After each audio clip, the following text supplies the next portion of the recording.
Malam itu terasa begitu sunyi saat Blair berdiri mematung di depan pintu kamar. Seharusnya itu menjadi malam yang paling membahagiakan, malam pertama pernikahannya.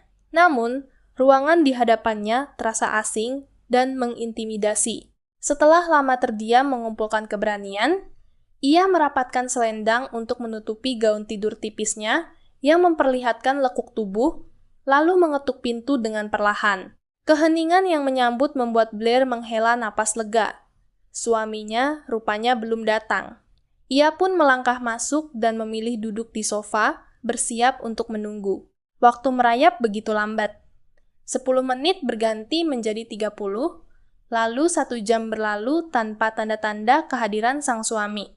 Hal ini sungguh tidak biasa, hingga Blair mulai bertanya-tanya apakah pria itu memang sengaja mengabaikannya malam ini. Sambil menatap pintu yang tertutup rapat, ia teringat kembali pada hakikat hubungan mereka. Pernikahan ini tak lebih dari sekadar ikatan kontrak 1 tahun yang dibangun di atas kepentingan masing-masing, bukan pernikahan sungguhan yang menuntut pemenuhan kewajiban batin. Blair mencoba menghibur diri bahwa situasi ini mungkin yang terbaik. Ia takut jika harus kembali berhadapan dengan paras tampan suaminya dan merasakan kehangatannya, ia akan terjebak dalam ilusi melelahkan bahwa dirinya dicintai persis seperti kebodohannya di masa lalu. Baginya, 1 malam di masa lalu yang menghasilkan janin bernama Asiel sudah lebih dari cukup. Karena malam ini bukan tentang itu, ia merasa tidak perlu cemas. Yakin bahwa suaminya tidak akan datang, Blair beranjak membuka laci meja untuk mengambil kertas dan pena bulu. Dengan tenang, ia mulai merumuskan poin-poin kontrak pernikahan mereka. Namun, tepat ketika ia menggoreskan kalimat terakhir, sebuah kehangatan yang pekat tiba-tiba mendera punggungnya. Sebelum ia sempat mencerna situasi, sebuah tangan besar milik seorang pria mendarat kokoh di atas meja, mengurung pergerakannya. Jantung Blair mencelos. Ia berbalik dengan terkejut dan mendapati sesosok pria tegap berotot sudah berdiri begitu dekat di belakangnya. Tubuh tinggi besar itu sangat kentara bahkan di balik jubah yang dikenakan dengan longgar. Dari balik untaian rambut hitamnya yang terurai, sepasang mata sedingin langit malam musim panas menatap Blair dengan tajam. Pria itu adalah Duke Herdin Del Marque, sang suami yang ketampanannya sanggup menghentikan napas siapapun. Melihat raut terkejut di wajah istrinya, Herdin dengan nada menyindir bertanya, mengapa Blair tampak begitu kaget, padahal sebagai sepasang suami istri sudah sewajarnya mereka menghabiskan malam pernikahan bersama. Blair mencoba jujur dan mengaku bahwa ia tidak mengira Herdin akan datang kemari. Namun, jawaban itu dipatahkan oleh Herdin yang balik menunjukkan fakta bahwa Blair nyatanya masih begadang menunggunya sampai larut. Sindiran halus itu menusuk langsung ke ulu hati Blair, membuatnya hanya bisa mengatupkan bibir rapat-rapat. Ia mencoba membela diri dengan dalih formal, mengatakan bahwa ia hanya berjaga-jaga karena merasa kurang sopan jika ketahuan tertidur saat suaminya tiba. Alih-alih meredakan suasana, kekakuan Blair justru membuat tatapan Herdin semakin menggelap. Sambil mengulurkan tangan untuk membelai pipi Blair, Herdin berbisik pelan di dekat telinganya, menggoda bahwa alasan Blair terdengar seolah istrinya itu memang sudah sangat siap untuk menghabiskan malam bersama. Bisikan itu membuat Blair tersentak dalam kebingungan. Mengapa jalannya cerita di kehidupan kali ini menjadi sangat berbeda? Di masa lalu, Herdin menerima pernikahan ini hanya sebagai kedok untuk menjebak dan mengorek kebenaran darinya. Blair mengira, karena dalam kehidupan kali ini ia sudah menawarkan kerjasama penuh sejak awal untuk mengungkap peristiwa masa lalu, Herdin tidak akan lagi membuang waktu untuk bersandiwara merayunya. Ia yakin, setelah urusan mereka selesai, Herdin akan mencampakkannya seperti dulu. Namun, kenyataan malam ini menampar logikanya. Saat Blair mencoba menegaskan bahwa hubungan intim tidak diperlukan dalam pernikahan kontrak ini, Herdin justru memotong kalimatnya dengan tegas dan membisikkan hasratnya yang telanjang tepat di depan bibir merah Blair. Ibu jari pria itu bahkan mulai membelai lembut bibirnya, menyalurkan rasa panas yang membuat jantung Blair berpacu menggila. Tatapan mereka mengunci satu sama lain, memperlihatkan gairah mentah yang berkobar di mata biru Herdin. Sebelum Blair sempat mengambil langkah mundur, Herdin sudah merunduk dan mengklaim bibirnya dalam sebuah ciuman. Dalam pagutan itu, Sebuah kesadaran pahit menyelimuti benak Blair. Ia tersadar bahwa Herdin adalah tipe pria yang sanggup berbagi keintiman fisik bahkan dengan wanita yang tidak dicintainya sama sekali. Ironisnya, kenyataan bahwa ini murni berlandaskan birahi dan bukan cinta justru membuat emosi Blair perlahan mendingin dan tenang. Ia pun menutup matanya dengan pasrah. Jika dulu tubuh besar Herdin yang bergerak layaknya binatang buas membuatnya gemetar ketakutan, kini Blair berjanji pada dirinya sendiri tidak akan terbuai lagi. Malam ini, dan malam-malam melelahkan berikutnya, dengan pria yang mungkin telah membunuhnya di kehidupan lalu, akan ia jalani dengan satu tekad bulat. Demi bisa melahirkan dan bertemu kembali dengan Asiel, putra tercintanya. Waktu bergulir begitu cepat hingga hampir 1 tahun berlalu, membawa mereka pada malam kedua pernikahan yang terasa jauh berbeda. Hari itu adalah momen kepulangan Herdin ke rumah kota untuk pertama kalinya sejak Asiel lahir ke dunia. Entah mengapa, Blair meluangkan waktu ekstra untuk memilih gaun dan aksesori terbaiknya hari itu, sebuah rutinitas yang sudah lama ia tinggalkan. Begitu selesai bersiap, ia melangkah ke kamar sebelah untuk menjenguk bayinya.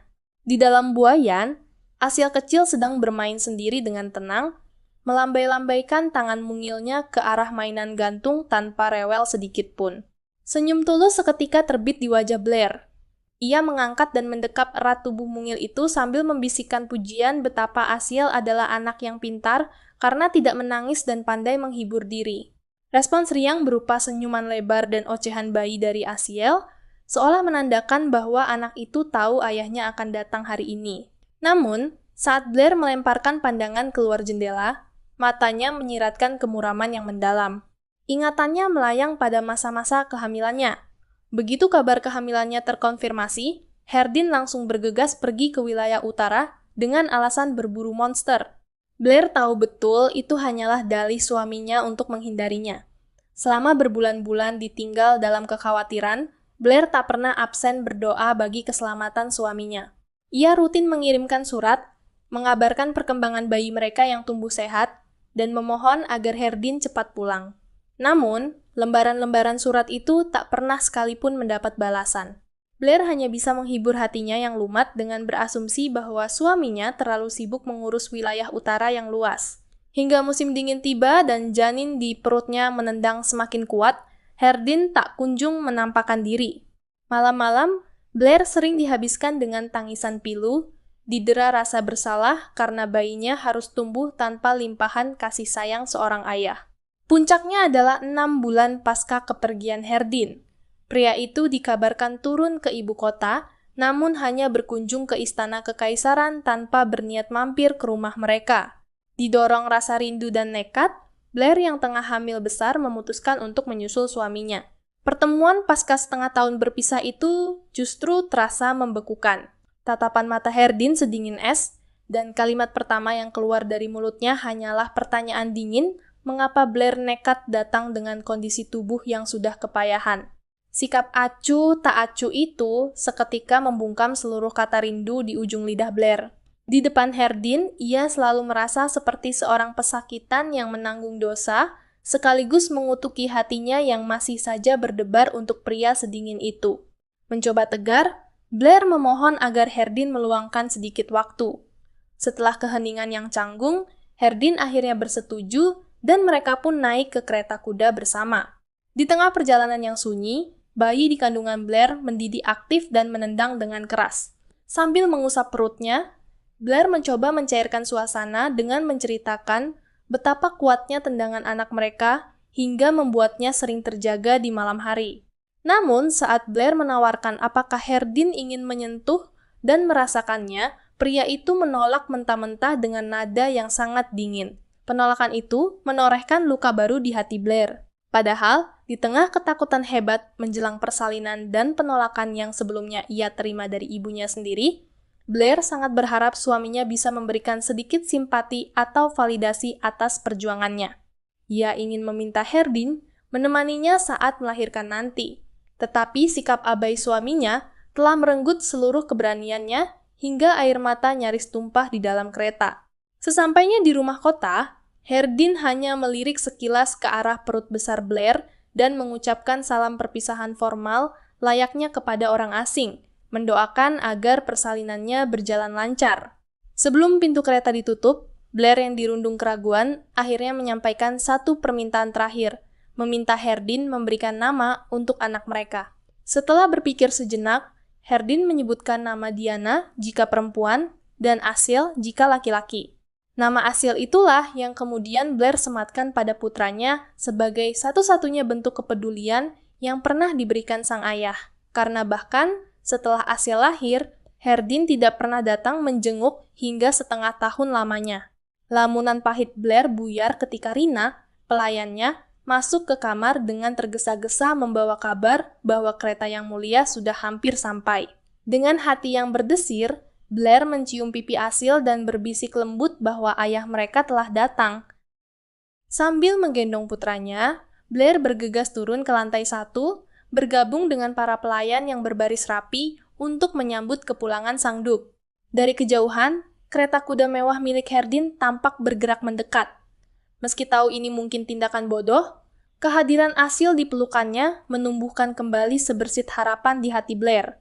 Ia sangat berharap kehadiran anak yang begitu mirip dengan Herdin ini bisa melunakkan hati suaminya dan menyatukan mereka sebagai keluarga yang utuh. Begitu kereta berhenti sempurna di depan kediaman, pintunya terbuka dan sosok tegap Herdin melangkah turun. Melupakan seluruh kepedihan masa lalu, Blair melangkah maju dengan antusias, tak sabar ingin menunjukkan putra mereka. Namun, langkah kakinya mendadak terkunci di tempat saat melihat Herdin tidak langsung berjalan ke arahnya, melainkan berbalik dan mengulurkan tangan dengan begitu lembut ke dalam kereta untuk membantu seseorang turun. Seorang wanita dengan kecantikan yang luar biasa dan rambut perak yang berkilau anggun menyambut uluran tangan Herdin, lalu berdiri dengan mapan di sisi suaminya. Kehadiran sosok asing itu langsung memicu kasak-kusuk di antara barisan pelayan yang terkejut melihat sang Duke memperlakukan seorang wanita dengan begitu terhormat dan berharga. Sepasang mata ungu milik Blair mulai bergetar hebat menyaksikan pemandangan di depannya. Di saat yang sama, tatapan mata biru dingin milik Herdin dan mata emas milik wanita cantik itu terarah lurus kepadanya. Wanita yang tampak begitu suci bak malaikat itu kemudian melempar senyuman manis dan menyapa Blair dengan sangat ramah. Namun, Blair hanya bisa berdiri mematung dengan pandangan kosong. Menatap wanita yang dibawa pulang oleh suaminya di hari kepulangannya membuat udara akhir musim panas yang menyengat tiba-tiba terasa mencekik lehernya, jauh lebih menyesakkan dan menyakitkan ketimbang hari saat suaminya pergi, meninggalkannya setahun yang lalu.